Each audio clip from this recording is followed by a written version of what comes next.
আমরা আমাদের কাঁধে নিতে চাই, অন্যদেরকে দিতে চাই না।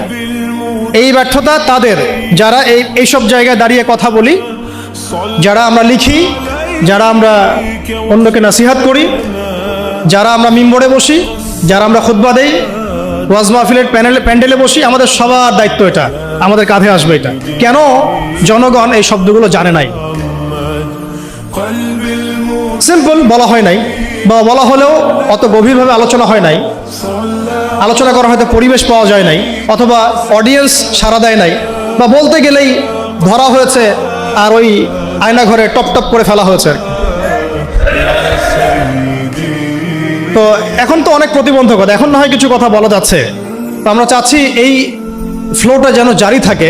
এই জন্য আমাদের দোয়া করা উচিত, আল্লাহ পাক যেন ইসলামপন্থী কোনো সরকারকে উপরে নিয়ে আসেন। আমরা জানি যে এখন আমরা শরিয়া কায়েম করতে পারবো না, কিন্তু পারবো না, আল্লাহ পাক চাইলে তো অবশ্যই পারবো, কিন্তু আমাদের একটা প্রজ্ঞার আলোকে আমরা বলছি যে এখন ইনস্ট্যান্ট আপনি শরিয়া কায়েম করতে পারবেন না।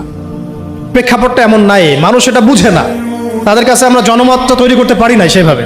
কিন্তু যদি কোনো ইসলামপন্থী সরকার আমাদের মাথার উপরে থাকেন, তখন দেখা যাবে আমরা একটা সময় পাবো, সুযোগ পাবো মানুষকে দাওয়াত দেওয়ার জন্য।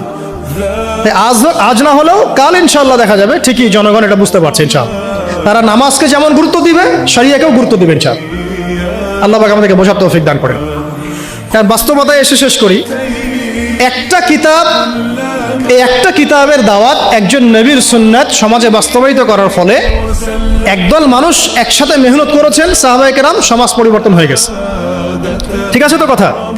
আর আমরা সবাই এক জায়গায় আসতে পারি না, বাংলাদেশে এটা সম্ভব বলে আমার কাছে মনেও হয় না। তবে এখন আমি বলি যে এটা জরুরত নাই, প্রয়োজন নাই। আল্লাহ পাক যদি অল্প কিছু মানুষকে কবুল করেন, ওই মানুষগুলোকে দিয়েই সমাজ পরিবর্তন হবে।